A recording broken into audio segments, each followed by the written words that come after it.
Diabetes એટલે શરીરમાં શુગરનું પ્રમાણ વધી જવું, એ લોકોના મગજમાં ખ્યાલ છે, પણ એકચ્યુઅલી એવું નથી હોતું, પણ બેઝિકલી પ્રમાણ વધી જતું હોય છે. આજકાલ ડાયાબિટીસના કેસ આટલા બધા વધતા જોવા મળે છે, જ્યારે લોકોને તો એવું જ લાગે છે કે અમણે તો સામાન્ય જીવન જ જીવી રહ્યા છે, સામાન્ય ફૂડ જ ખાઈ રહ્યા છે, તો પણ કેમ આવું? One of the most important is food અને the most important thing is stress. Type 1 અને ટાઈપ 2 ડાયાબિટીસ, તો મુખ્ય આ બંને વચ્ચેનો ફરક શું છે?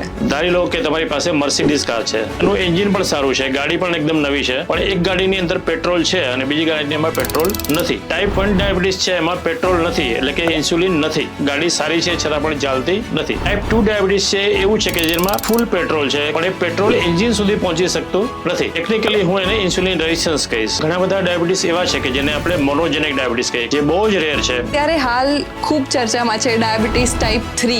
સો ઘણા બધા પેશન્ટ્સ એવા છે કે જેને ટાઈપ 1 પણ નથી અને ટાઈપ 2 પણ નથી. મારી પાસે પણ એવા 6-7 પેશન્ટ છે કે જેને ટાઈપ 3 ડાયાબિટીસ છે. પ્રી ડાયાબિટીસના એવા કયા સંકેતો છે કે જે જનરલી લોકો ઇગ્નોર કરતા હોય છે? સો જ્યારે તમારું વજન સડનલી વધવા માંડે, વધારે પડતી ભૂખ લાગવી, વધારે પડતો તમને થાક લાગવો, કામમાં ચેન ન પડે. મારી પાસે એક યંગ છોકરો આવ્યો હતો કે જે સ્વીડનથી ને જસ્ટ શિફ્ટ થયો હતો અહીંયા અમદાવાદમાં, ને મારી પાસે રૂટીન ચેકઅપ કરવા માટે આવ્યો, જેને કોઈ સિમ્ટમ નતા, અને યુ વિલ નોટ બિલીવ તેનું blood sugar was more than 500.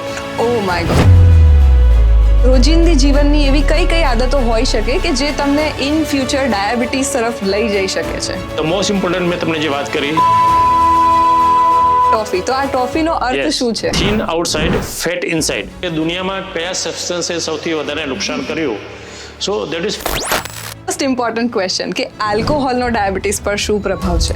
Alcohol લેવાથી શુગર ઘટે, પણ ઇટ ઇઝ ડેન્જરસ. સાથે તમારું લીવરને એ 10 ગણું ડેમેજ કરતું હોય છે. અને જ્યાં જ્યાં તમારું શુગર તમારા કોઈ પણ શરીરના કોઈ પણ ભાગને ટચ કરે તો ઇટ ઇઝ ડેન્જરસ. તમારા ઘણા બધા ડાયાબિટીસના પેશન્ટ એવા છે કે વિથ ઇન્સ્યુલિન એ લોકો 100 વર્ષ સુધી જીવ્યા છે. Discipline is very important.